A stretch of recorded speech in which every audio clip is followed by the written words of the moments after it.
m'appelle Madi Delvaux, je suis députée luxembourgeoise au groupe du Parti socialiste et démocrate. C'est mon premier mandat comme députée européen. Auparavant, j'étais dans la politique à Luxembourg. Ici, je suis vice-présidente de la commission des affaires juridiques. C'est très varié, donc en principe, on travaille sur des dossiers. Et quand vous avez un dossier, vous vous engagez bien sûr à fond pour faire passer le maximum de vos valeurs ici au Parlement européen. On doit forcément chercher un compromis parce qu'il y a beaucoup de groupes politiques avec des idées très différentes. Et pourtant, il faut qu'on fasse avancer les dossiers. Donc, on est beaucoup impliqué dans des travaux bilatéraux.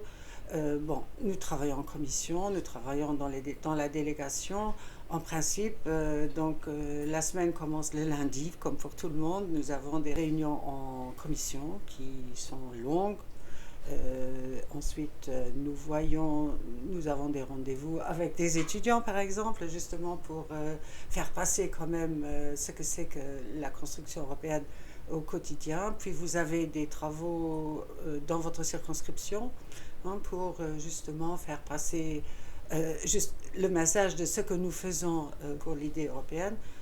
Euh, c'est beaucoup de déplacements, puisque vous vous déplacez entre votre domicile, enfin le lieu où vous êtes élu, où vous habitez légalement, les travaux en commission et en groupe qui se passent à Bruxelles, puis une fois par mois, nous venons à Strasbourg.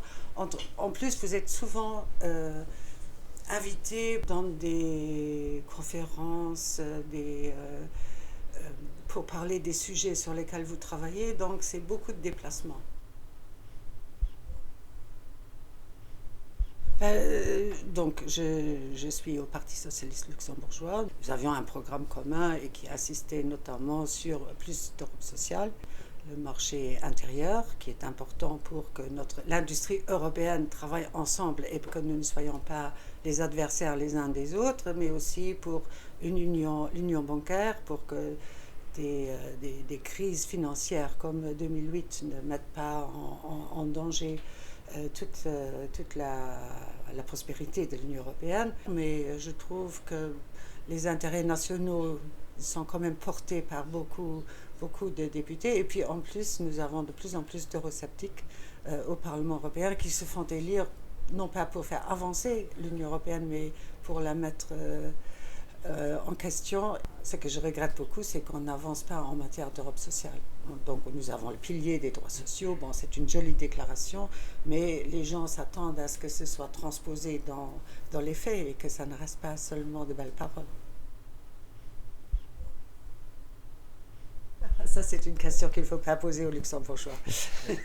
Parce que dès que nous commençons cette discussion, j'ai mauvaise conscience parce qu'avec un peu plus de 500 000 habitants, nous sommes un pays indépendant qui a sa voix en Europe. Donc, je sais que c'est un énorme avantage, mais je sais aussi que si chaque région se mettait à être indépendante, il faudrait radicalement changer la structure des institutions européennes. Parce que déjà à 28 ou à 27, c'est très difficile de se mettre d'accord. Mais si vous multipliez les régions, je ne sais pas comment ce sera gérable. Donc il faudrait alors vraiment avoir une révolution dans les institutions pour les prises de décision.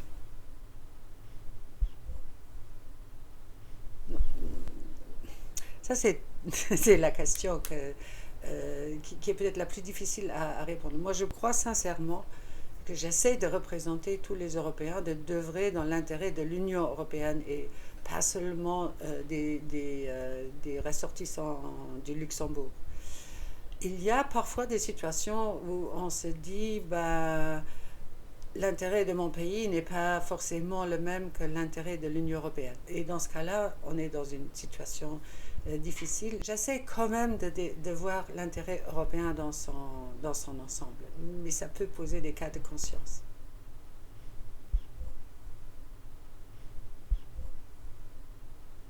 Je viens d'un pays où nous avons aussi un système proportionnel et où il y a traditionnellement toujours, pour former un gouvernement, il y a nécessité d'avoir une coalition entre au moins deux partis. J'ai souvent envié les pays qui ont un système majoritaire parce qu'au moins c'est clair, Le gouvernement peut décider, il est pratiquement sûr d'avoir sa majorité, mais à la longue, je me dis que trouver des compromis, c'est quand même c'est un art. Hein. C'est pas, je trouve que faire des compromis, bon, on n'a pas toujours la meilleure solution possible, mais ça garantit une certaine continuité sur la durée, puisque vous n'avez pas, avec un changement de majorité, vous n'avez pas un changement radical de politique. Et je crois qu'un pays doit quand même être responsable, donc quel que soit le gouvernement, qu'il faut prendre des engagements et qu'il faut donner une certitude à la population qu'elle peut se